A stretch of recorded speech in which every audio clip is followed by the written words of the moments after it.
Everybody, it's Adam from LUCIDPIXUL. I want to apologize in advance. I know it's been about a month and a half, if not longer, since I put out my last art talk, but I've just been busy. It's just the thing. But don't worry, even if I can help one person in the community feel better and overcome their obstacles and stuff like that, then my job is justified as far as that's concerned. So I have no intention of stopping. It's just been busy, that's all. With that said, today I want to talk about aesthetic. And what do I mean by aesthetic? Well, aesthetic can take on many, many, many different definitions. And I've actually had long debates with my daughter, with my 16-year-old, about aesthetics and what it represents to her and what her definition of it is. And to this day, despite my tireless efforts, apparently I still don't get it. But I do get the word aesthetic with regards to art. Now, I'm calling it that just because it's a word that makes sense to me. Don't quote me on this. This isn't a professional term. This is just Adam's personal term on the matter. What does aesthetic mean in the artistic sense? Well, to me, aesthetic is something that you've been ever since that little spark of I want to be an artist was planted in your brain. Visual things you saw around you in day-to-day life, shoes, clothes, machinery, video game consoles, paintings, guitars, cars, trees. Those things in your life that you just felt authentically connected to and felt good vibes from. Why? Could be for a million reasons, who knows? But for some reason, it makes you feel good to look at it. Something about it visually just appeals to you. Now, of course, this applies to everything. This can apply to food, it can apply to sound and music, it can apply to a million different things.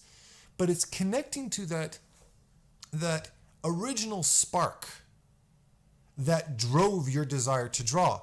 And the expression I like to use, that I've only started to use in my life, is it's your heart to art connection. I know that sounds very cheesy, but I like that word because it's basically a direct line between what you love and what you draw. And that line, that connection, is very, very direct early on in the game. When I look at my daughter, 16-year-old daughter, she's 100% heart to art. And when she draws, it's completely and utterly her. Her Pinterest page and all of her photo collections and her image references, which are bountiful, all resonate this Emily about it. It just is her. Whether it be her humor, whether it be her sense of fashion, whether it be makeup, whether it be artists, whether it be comic books, whether it be whatever. It's entirely her. Now, there may be a point in her life where she decides, I want to pursue this professionally. And you're in the process of making this decision yourself. And you've spent years drawing for yourself, for the pure joy of it. But now you're thinking, now I actually want to make a career. I want to develop those professional skills. So the necessary next step and the imperative next step is to get some kind of professional training. Now, I've had art talks on, schools versus mentorships versus, being self-taught and all this kind of stuff. You can go and check it out. I have a bunch of them on my YouTube channel. But it is a necessary step to get some kind of professional training because in a professional world, there are certain skills you have to have, right? However, as much as it is necessary to succeed professionally, very often what can happen, and what's happened to me and what happens to many artists that I know, is that the technique, the professional side of art, can overshadow your personal sense of aesthetic for several reasons. One is you are so focused on technique that you're not focused on what appeals to you, which very often is completely necessary. You have to break the mold and refashion it, right? So you're just overwhelmed with other information. You're not investing that time into what appeals to you on a personal level. But the other thing is the more professional you get, the more you start exposing yourself to other professional artists, be them contemporary or being classical artists, like the old classical painters like Sargent or Repin or Rembrandt, or more contemporary artists like Seiler or Bobby Chu or Darkin or Tyler Edlin, right? You get overwhelmed. You see all these great artists that have a very strong sense of aesthetic, not recognizing that that's what's going on. And you are either overwhelmed and discouraged by it, or your personal sense of aesthetic gets jaded by other people's sense of aesthetic because it's very appealing to you, right? So there's a certain point where, like I said, you start where your heart-to-art connection is direct and then it gets broken and derailed with technique and other artists.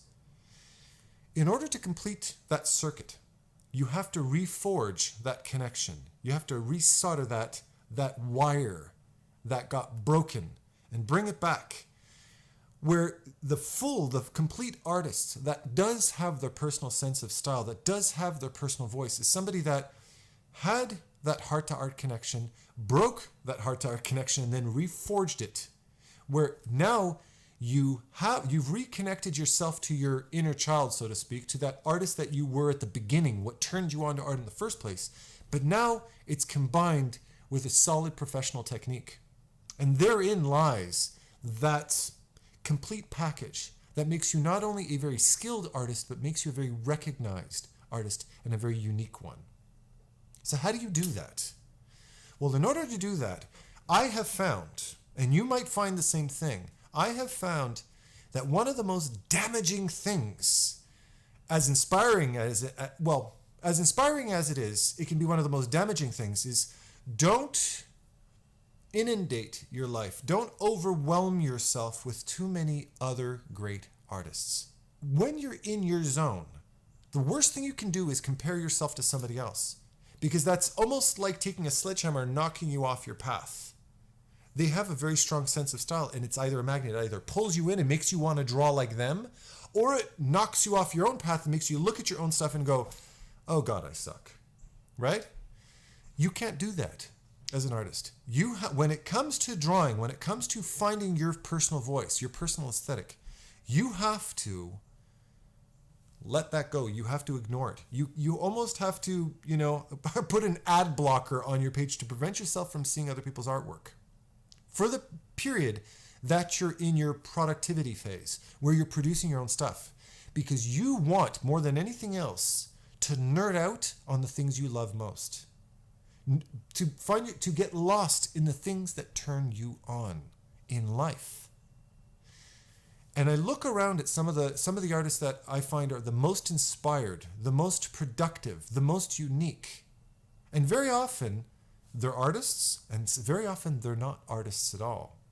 Or they are artists, but where they express themselves is not necessarily through painting all the time. Sometimes they express themselves through how they decorate their home. My mother is a very good example of this. My mother still paints, but her home is a form of artistic expression, and it's completely unique to her. She gets this certain dresser. She's got like a sliding mirror that's a hidden door. You slide a mirror out of the way and it's a door. She's got a Alice in Wonderland doorknob inside a cabinet.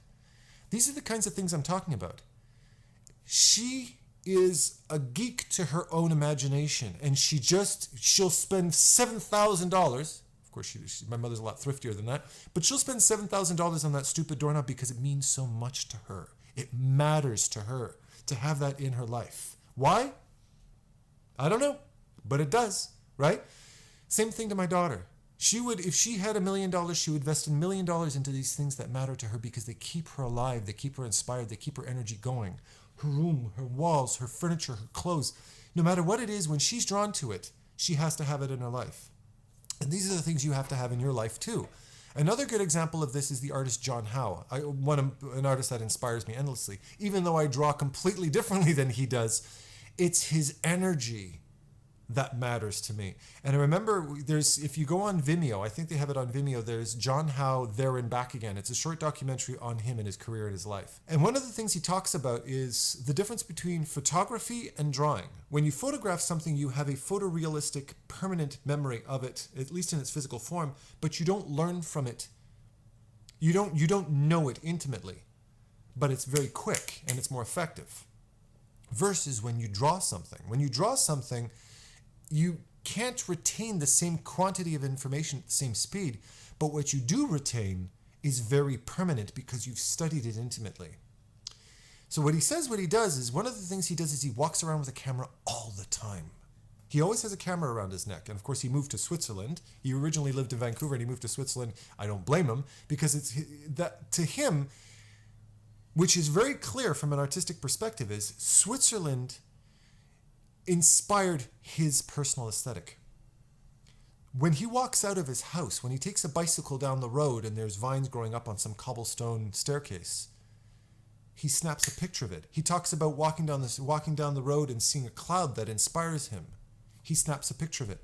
He's always keeping a visual library. He's actually building a library of the things that catch his eye from day to day. And he generates his creativity from a very spontaneous place. I like that. Oh, I like that. And he grabs these things and compiles them. Whether or not he ever uses that reference is secondary. What's most important is that he's keeping himself in the realm of inspiration. He's keeping himself constantly connected to those things that turn him on visually. And what happens is you start to connect to that law of attraction. Law of attraction, if you're not familiar with it, is the things that matter to you, the things that you think about and surround yourself with in your life end up feeding you. I kind of like, when I think of law of attraction, I think about that quote from Edna Mode from The Incredibles. She says, "Luck favors the prepared." When you're in the world, when you're open and receptive to the things that appeal to you visually, you're keeping yourself in a constant open-minded headspace. You're keeping yourself in a constant spongy vacuum of inspiration.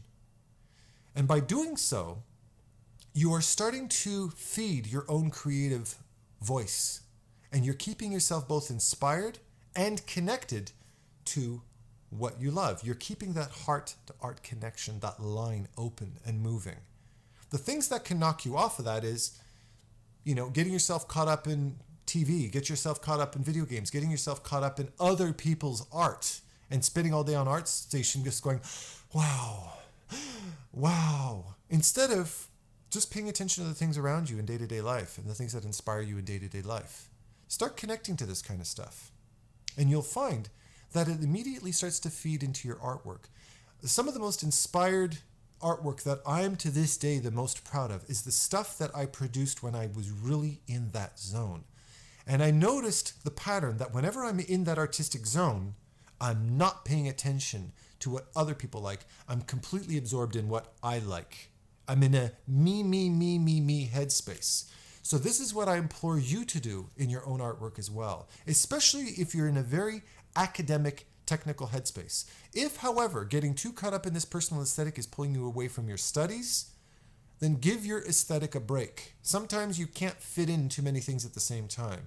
But remember that in order for you to be a complete artist, in order for you to fully express yourself, and furthermore, find the love in your artwork to keep yourself inspired to be productive on a day-to-day basis, that's a part of your life that needs to exist. You need to exploit that side of yourself as much as you can. So once you do get the technicality, once you do get that technical side of yourself going, you have something to do with it. It reminds me of one of my favorite quotes. Learn the technicalities of drawing so well that you can eventually ignore the technicalities and start producing the real thing. Art. In order to start producing art again, you have to refine your aesthetic.